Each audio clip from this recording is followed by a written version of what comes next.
सैलाब के खतरे पेश नज़र इस वक्त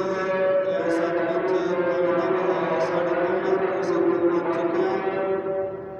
और मज़ीद 4